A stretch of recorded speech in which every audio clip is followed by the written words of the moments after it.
जनक सुता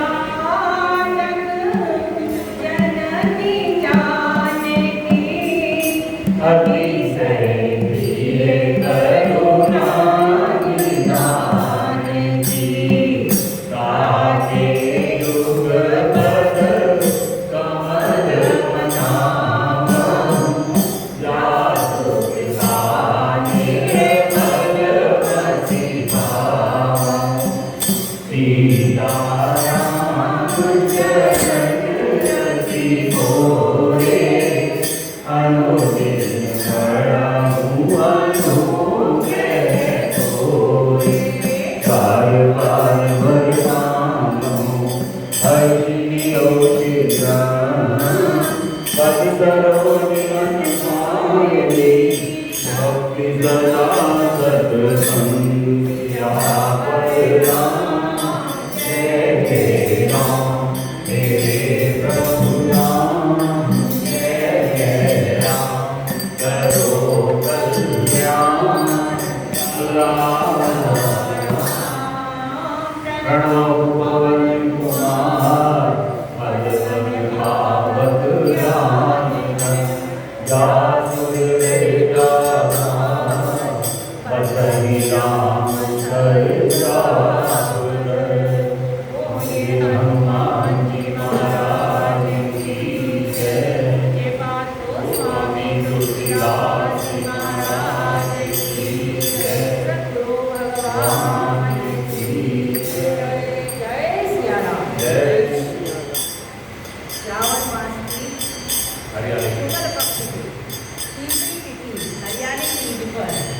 सबको बहुत बहुत शुभकामनाएं। हरा रंग हरियाणा की। हाँ, हरी साड़ी वालों को सबको बहुत बहुत बधाई। तो सभा में प्रवेश करें। मानस में बालकांड में प्रसंग चल रहा है। याज्ञवल्क्य मुनि जी के सामने भरद्वाज जी का एक जिज्ञासा है कि राम कौन है और ये ब्रह्म है कि कौन है, इसकी मुझे आप। तो हम सबने कल देखा कि याज्ञवल्क्य बोले कि आप इतने ज्ञानी हैं, राम भगत मन वचन और कर्म से है, लेकिन आप तो भी इस मूर्ता के समान पूछ रहे हैं। ये तो आप चाहो सुने रघुपति गुणगान। आप रघुपति के गुणगान सुनना चाहते हैं। और ये देखो गोस्वामी जी ने जब भगवान शंकर ने कथा कहनी शुरू की है तो पार्वती जी को बहुत धन्य धन्य धन्य गिरिराज कुमारी तुम समान नहीं कोई पठारी पूछे रघुपति कथा प्रधान का। वहाँ धन्य कहते हैं, पहले कहते हैं कि जो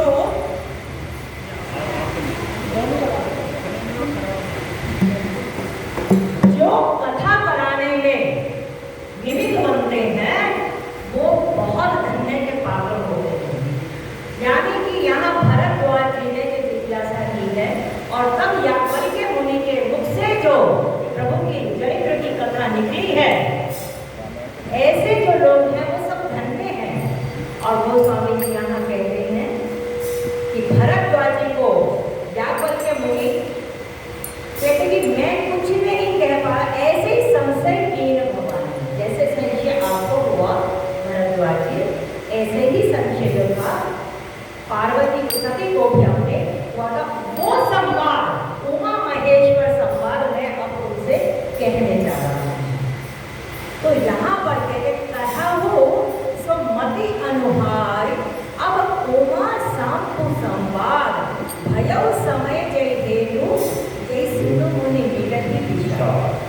अब भरद्वाज जी ने जिज्ञासा तो राम तत्व के बारे में की थी, लेकिन भरत यहाँ पर याज्ञवल्क्य मुनि राम की बात नहीं कर रहे हैं। अभी पहले उन्होंने उमा शंभु संवाद की बात शुरू की और उमा शंभु संवाद में भी उमा चरित्र पहले कहा और फिर शिव चरित्र कहा। तो यहाँ पर गोस्वामी जी ने एक बहुत अच्छा एक सामंजस्य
हनुमान स्मरण दुर्गा। थोड़ा सा प्रसंग हम लोग का मान करेंगे। जिस समय आदि रावण ने राम और लखनलाल जी को, हम सब जानते हैं, हम अपहरण करा और पाताल लोक में ले गए, और अब माँ भवानी वो जो काली माँ है उनके सामने उनको अब बलि देना है। अब बलि देने के समय अब भगवान राम और लखनलाल क्योंकि नरलीला कर रहे हैं ना, तो नरलीला में अब वो कहते हैं कि तुम मांगो। जो उनके पोते पुरोहित थे उन्होंने कहा कि कहो कि बलि चढ़ाना तुम्हारी क्या आखिरी इच्छा है। तो राम लखन से पूछा गया कि तुम्हारी क्या आखिरी इच्छा है।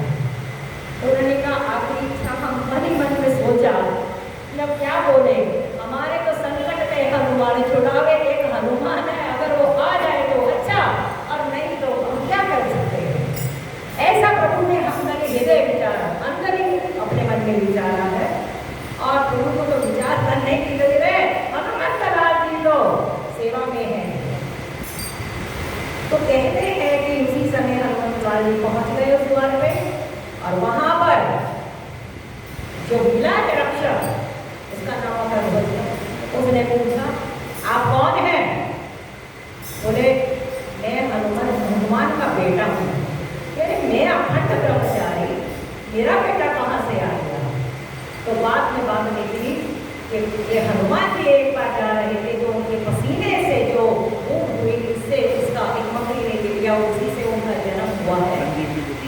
हाँ, तो उस समय जो हुआ तो उन्होंने कहा बेटा मुझे तो एक बहुत प्रभु का काज करने जाना है, और फिर जो हुआ और हनुमान जी प्रवेश ले लिया, और हनुमान जी अष्ट सिद्धि नाम निधि के दाता हैं, और वो एक मालन फूल लेके जा रहे थे माँ देवी में चढ़ाने के लिए, उस जहाँ बलि चढ़ रही थी, उसी में एक छोटे से भंवरे के रूप में हनुमान जी उस माला में बैठ, और वो फूल की माला माँ देवी को चढ़ाई गई।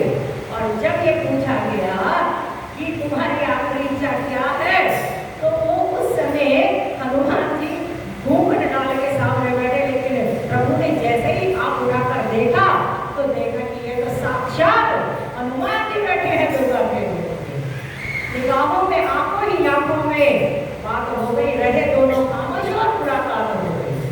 और वहाँ पर अब उन्होंने कहा कि ऐसा है कि शिक्षा को मैं पहले आपको दक्षिणा ही दे, और वहाँ हम सब जानते हैं कि प्रभु हनुमंतलाल जी ने वहाँ पर उनका संहार किया और राम लखन को वापस लेकर आए। तो हनुमंतलाल जी भी दुर्गा है। यहाँ पर महेश्वर भगवान शंकर अर्धनारीश्वर होने के नाते वो भी साक्षात दुर्गा है। दुर्गा की कथा दुर्गा ही सुन रही है। ऐसा ये आनंद यहाँ पर गोस्वामी जी भरद्वाज जी के यात्रा के मुनि के मुख से कहलाते हैं कि हे भरद्वाज जी, ऐसे ही जैसे आपको भ्रम हुआ ऐसा ही भ्रम सभी को हुआ, पार्वती को हुआ था। वो में कैसे भ्रम हुआ, किस कारण हुआ, कहाँ हुआ, ये सब अब मैं आपको प्रसंग सुनाने जा रहा हूँ। तो आज से भगवान शंकर का चरित्र, उमा चरित्र आज से शुरू होने जा रहा है।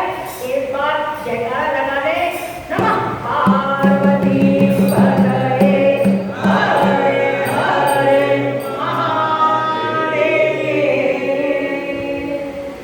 तो प्रसंग चलाते हुए उनको स्वामी जी कहते एक बार से साजुद माई सांको गए कुंभ जनी सिपाही सांग सखी जग जननी भवानी पूजे ऋषि अखिलेश्वर जानी।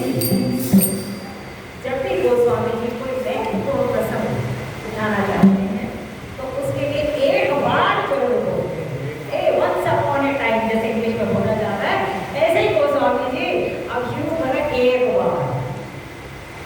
और जहाँ जहाँ पर महत्वपूर्ण प्रसंग आए या किसी का परिचय दे रहे तो एक बार धर्म करना मांगना है। यहाँ पर क्या प्रसंग ले आया है, तो यहाँ पर गोस्वामी जी कहते हैं भरत के मुनि के मुख से कि एक बार त्रेता युग चल रहा। अब कौन सा त्रेता युग था? का त्रेता युग, चारों युगों में त्रेता युग का दूसरा नंबर है। अब किस कर्म का चल रहा था इसमें विद्वानों का बहुत बहुत अलग अलग मत है, हम इसमें जाने का काम नहीं है। हम तो सीधा सरल जो अपनी तोतरी भाषा में समझ सकते हैं, हम किसी भी त्रेता युग में जा सकते हैं, तो कलयुग में तो एक बार का, इसीलिए गोस्वामी जी ने भी सीधा कदम कर दिया था कि भाई एक बार का त्रेता युग था, त्रेता युग। तो उस समय प्रभु की लीला चल रही थी। भगवान शंकर कैलाश पे बैठे हैं। कैलाश जो है प्रभु का बहुत ही परम में गिरिवर कैलाशो सदा जहाँ शिव उमा निवासी। कैलाश के प्रभु नित्य रहते ही हैं। एक बार और देखो दाम्पत्य जीवन कितना सुंदर है कि पति पत्नी दोनों के गुरु एक ही हैं, दोनों को ही इच्छा रहती है कि कथा, और यही पति और पत्नी का मंत्र अगर जीवन में अपने एक है तो उस घर में बहुत आनंद है। तो यहाँ पर भगवान शंकर को एक बार इच्छा हुई कि चलो अब कहीं जाके कथा सुनी जाए, और भक्तों का तो यही व्यसन है ना, और क्या काम करना, हरि कथा ही तो सुननी है। हमें तो काम है ईश्वर से, जगत रूप है, हमें अब कोई जगत से कोई लेना देना नहीं। आज बहुत सुंदर कथा का मैं प्रसाद पाते कि जब जब हम केंद्र से चूकते हैं ना, केंद्र से हटते हैं और यहाँ वहाँ हम विघ्न डालते हैं, तभी हमारा पतन शुरू हो जाता है। हजूर साहब कहते हैं कृष्ण चाहिए मजबूर, कृष्ण की खोज। आप देखो एक डंडा है, बच्चा उस डंडे को लेकर कितने ही चक्कर काटता रहे, उसको चक्कर नहीं आएंगे, लेकिन उस डंडे को छोड़ दे और वैसे चक्कर काटे तो गिर जाएगा। इसी तरह केंद्र में अगर परमात्मा है हमारे, दृष्टि हमारी उस पर बनी हुई है, संसार कितने ही चक्कर कटवाए हम नहीं गिर पाएंगे अगर हमने उसको सहारा एक इसका एक तू ना मिला, सारी दुनिया मिलेगी तो क्या, और एक तू जो मिला तो सारी दुनिया मेरे लिए बहुत आनंदमय है। केंद्र मत छूटिए। यहाँ गोस्वामी जी बहुत सुंदर हमें बता रहे कि एक बार त्रेता युग चल रहा था। शंभु जो ऋषि थे, शंभु भगवान शंकर कुंभज ऋषि के आश्रम में गए। अब कुंभज ऋषि के आश्रम में भगवान शंकर जाकर कथा सुनते हैं तो समझो कि वो ऋषि जिसका नाम अगस्त्य ऋषि है, तो उनकी कितनी महिमा होगी। लेकिन भगवान शंकर का कुशुकी के आश्रम में भी जाते हैं, वहाँ पे भी तो कथा सुनी उन्होंने। और कुंभज जो बड़े लोग होते हैं ना, उनको कोई ये जहाँ भी हरि कथा होगी वो वहाँ पहुँच ही जाएंगे, क्योंकि वक्ता कभी भी छोटा नहीं होता जो हरि की कथा कह रहा है, क्योंकि हरि का ही नाम है तो हरि का नाम कभी छोटा नहीं होता। और इसका हमें एक बहुत सुंदर उदाहरण मिलता है सुंदरकांड में। हनुमंत लाल जी जब जानकी के अशोक वाटिका में बैठे हैं और बहुत परेशान हो चुकी है कि रावण आकर उनको इतना त्रास दे चुका है, 1 मास की अवधि दे गई है, और वहाँ इतनी प्रसिद्ध है कि अवधि ना आव एक होता है कि कोई आग मिल जाए कुछ मैं मतलब शरीर रहना नहीं है। तो उस समय हनुमंत लाल जी ने राम चाहते खूने पर नहीं गावा, सुनता सीता कर दुख साता। उस समय हनुमंत लाल जी ने जो कथा करी है, सामने बैठ के कथा नहीं करी है, वो तो ऊपर बैठे हैं रघुपति का ओट के अंदर। बहुत सुंदर संदेश दिया कि वक्ता को मत देखो, उसके वक्तव्य को देखो। उसके वक्तव्य को सुनते ही सीता जी का जो एकदम मुक्त, एकदम उनके दुख भाग गए। बाद में जब वो नीचे उतरे हैं हनुमंत लाल जी, तब वो देख रहे हैं, तब पूछे कि आप कौन है। तो यहाँ पर वक्ता की महिमा नहीं है, तो हरि गुणगान गा रहा है उसकी महिमा।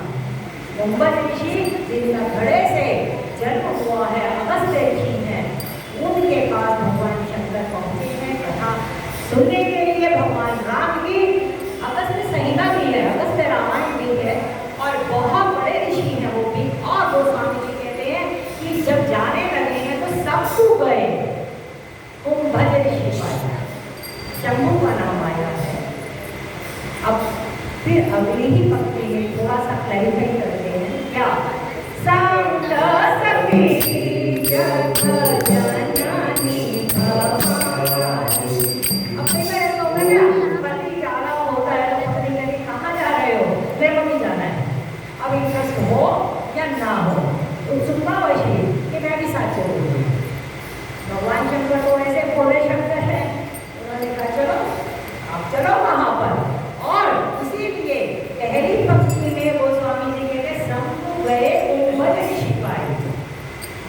तो उन्हीं की थी, लेकिन वो तो सर्व होली। तो माँ भवानी जब कहते संग सती जग जननी भवानी, माँ का माधुर्य, माँ का ऐश्वर्य, भवानी के रूप में जब जननी जगदम्बा के रूप में गोस्वामी जी ने कहा कि वो भी साथ जा रही है, और वहां जब पहुंची है तो पूजे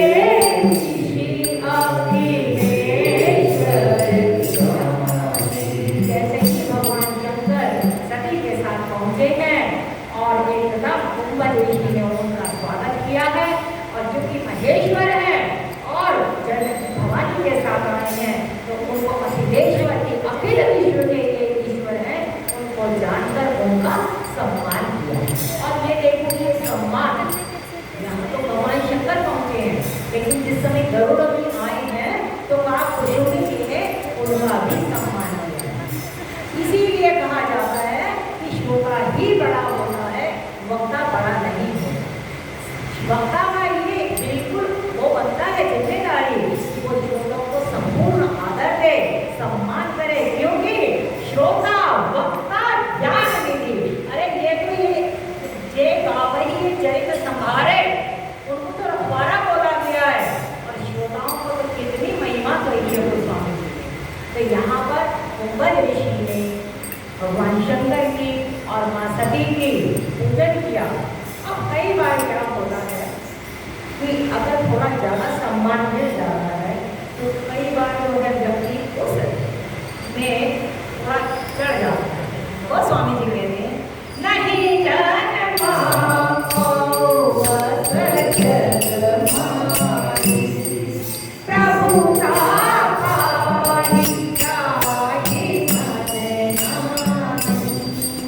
नहीं प्रभु बोलूं कि जो जितने भी सब यहाँ पर प्रसंग आ रहे हैं कि हम जैसे कलियुगी जीवों को समझाने के लिए आ रहे हैं, तो सब लीला चलते हैं।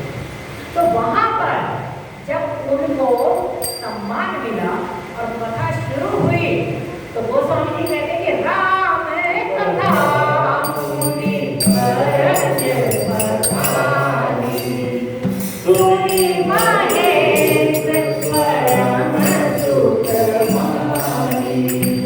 स्वागत किया कुंभ ऋषि ने, और उसके बाद कथा शुरू हो गई। अब जब कथा शुरू हुई मुनि वर मने श्रेष्ठ मुनि को उन्होंने संबोधन किया है, कुंभ ऋषि श्रेष्ठ है।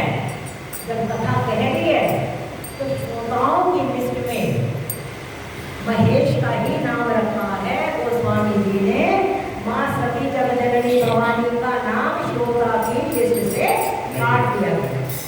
वो काट दिया गया क्योंकि बैठी तो थी वो, लेकिन कथा में ध्यान नहीं था। ध्यान तो कहीं और चल रहा था। ध्यान तो ये चल रहा था कि मेरे पति को अखिलेश्वर महेश वो कहाँ इस कुंभज की कथा सुनने के लिए आ गए। हम कहाँ और वो कहाँ, हम कहाँ और वो कहाँ। जब ये चीज आ जाती है कि मैं कहाँ और वो कहाँ, वक्ता को कभी छोटा ना समझे, क्योंकि वक्ता कभी भी अपनी तरफ से कुछ नहीं कहता। जो सही मायने में वक्ता होगा वो तो उस हरि की कृष्ण की बांसुरी होता है जिसमें वो खूब भरता है और वो बांसुरी बोलता है। यहाँ पर इससे बहुत सुंदर सीख मिलती है कि अगर हम दूसरों को नापने के लिए सुनेंगे, चाहे स्थूल रूप में बैठे होंगे, लेकिन परमात्मा की लिस्ट से हमारा नाम कट चुका होगा। और आप ये देखो, एक बार ये श्रृंखला यहाँ से शुरू हुई है और ये श्रृंखला कहाँ तक जाएगी, कहाँ तक जाएगी कि सभी को अपना शरीर वहाँ पर भस्म करना पड़े। एक बार बटन हमारा कमीज का गलत लग जाता है तो नीचे के सारे जो बटन है वो सब गलत हो जाता है। एक बार छूट की श्रृंखला, क्योंकि यही मत आ चुका है। इसीलिए इस मत और मोह से बचना बहुत जरूरी है। पहले ही कि राम कथा कालिका करला महामोह महेशे सतिशाला। अगर माँ भवानी सती ने राम कथा को सुना होता तो ये भ्रम नहीं बनता। लेकिन अब गोस्वामी जी ने यहाँ कहा सुनी महेश परम सुख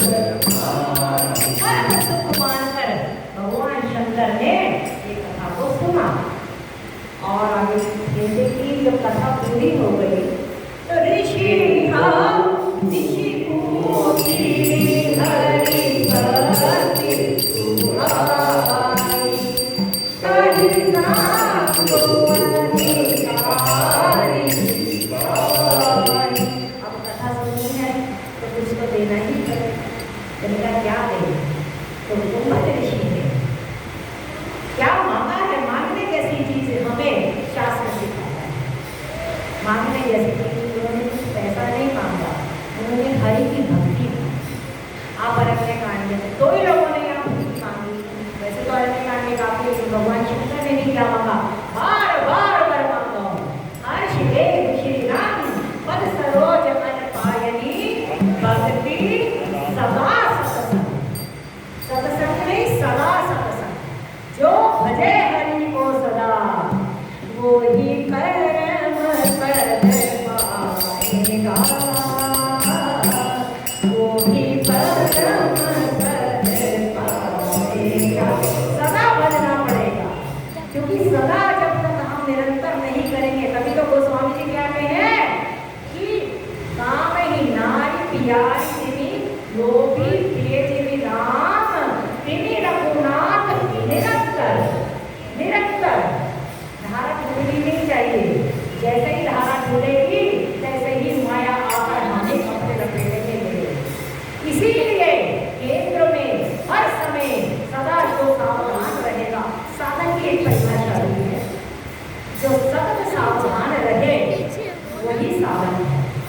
क्योंकि जैसे ट्रकों के पीछे लिखा होता है, सावधानी हटी और दुर्घटना घटी। जरा सा हम असावधान हुए, जरा सा परमात्मा से हम विलग हुए, एकदम माया आकर हमें लपेटा ले लेती है और जैसे हम ज्ञानी से एकदम मोड़ बन जाते हैं।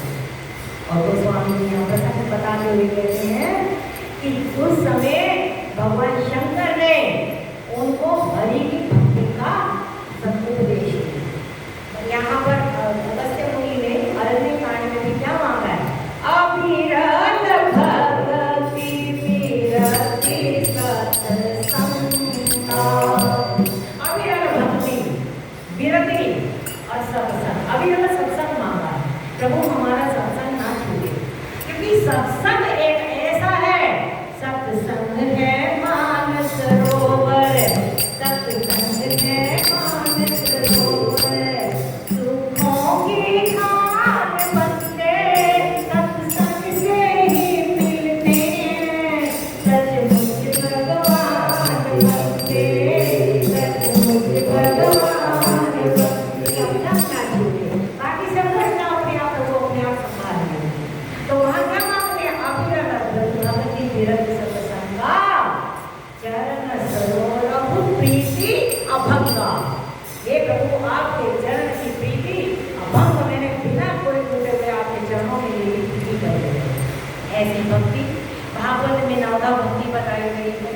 शबरी जी के सामने भी हम भक्ति का प्रसंग है, क्योंकि भगवान शंकर का काम ही है कि भक्ति प्रदान करना। और देखो तो कितने स्मर्थ हैं, वो भी हरि कथा कहीं भी सुनने से चुप गए हैं। और अगस्त्य ऋषि ने भगवान राम की कथा क्यों सुनाई? क्योंकि सुनने वाला सामने तुम बोले राम राम, वो राम नाम जपते हैं, इसीलिए उनको जो अच्छा लगे, उनको जो विशेष पसंद हो, अगस्त्य मुनि ने वही राम कथा सुनाई। और वो राम कथा के बदले में प्रतिदान में भगवान शंकर ने अगस्त्य मुनि को हरि भक्ति का प्रदान किया। और गोस्वामी जी कहते हैं कि अधिकारी मान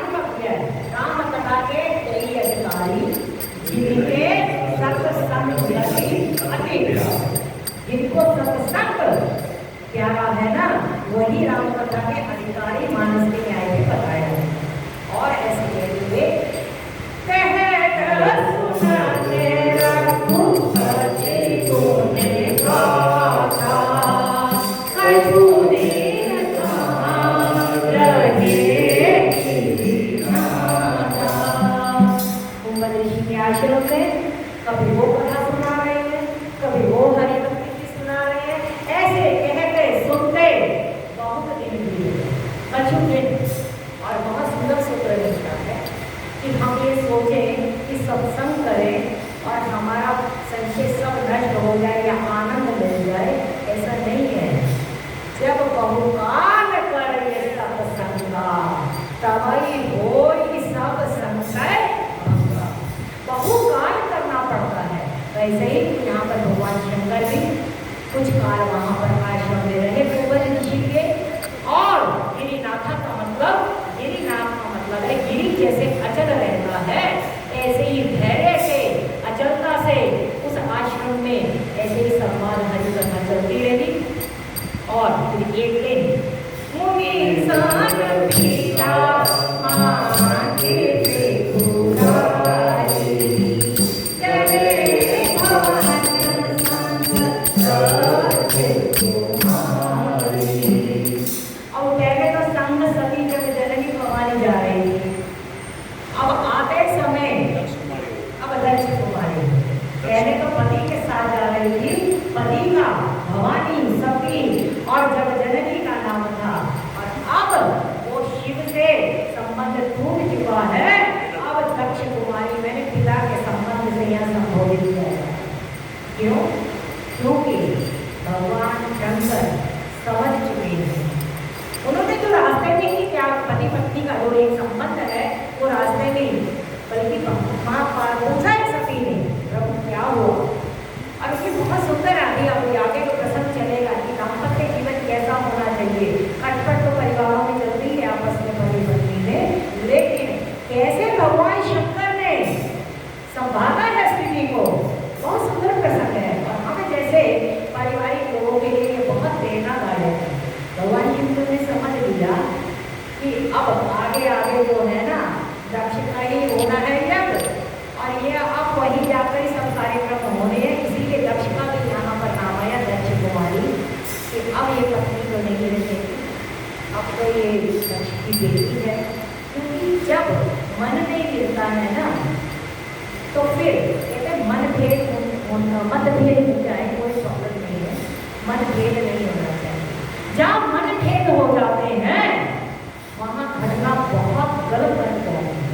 मतभेद तो विचारों में हो सकते हैं, लेकिन अब हम आगे देखेंगे कैसे सभी इसी कारण से आगे झूठ भी बोला है और कैसे कैसे क्षमता चलेगी। यहाँ दो शब्द लिए गए, मुनि सनम विदा मांगी त्रिपुरारी। त्रिपुरारी कहा गया है भगवान शंकर को, और दक्ष कुमारी को हमने यही लिया कि दक्ष की बेटी है। त्रिपुरारी का मतलब है, बिल्कुल शॉर्ट में बता दूँ कि इसमें अलग अलग कथाएं आती हैं। 7 असुर के 3 बेटे हैं, तारकाक्ष, कमलाक्ष और विद्युतवाणी। इन्होंने अपने 3 बहुत सुंदर ऐसे विमानों को पहले महल भी कहा जाता था शास्त्रों में, बहुत सुंदर सोने का, चांदी का, लोहे के ऐसे बहुत ऐसे विमान बनाए थे जो कहीं पर भी चल पड़ते थे और इतने बड़े बड़े विशाल थे। और उन्होंने इतना ज़्यादा अत्याचार किया था तो भगवान शंकर ने उन्होंने बताया था कि जब हम इकट्ठे चले हो तभी हमारा वध हो पाए। तो भगवान शंकर के पास सभी देवता गए और भगवान शंकर ने एक ही बात से इन तीनों पुरों का नाश किया है। तो इसीलिए इनका नाम त्रिपुरारी पड़ा। त्रिपुरारी, अरि का मतलब दुश्मन, त्रिपुरारी का मतलब त्रिपुर को ये दुश्मन है।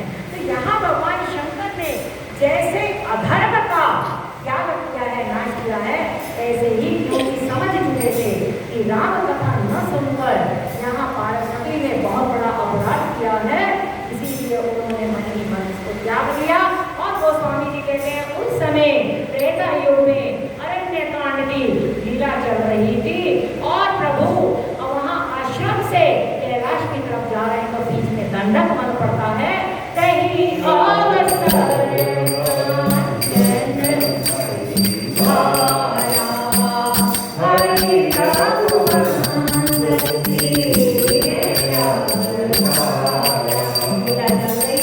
और उसी अवसर पर भगवान राम की जिसने बाल काट दिया गया, प्रभु ने वहाँ पर राक्षसों के विनाश के लिए रघुवंश में अवतार दिया है, बाल काटा गया।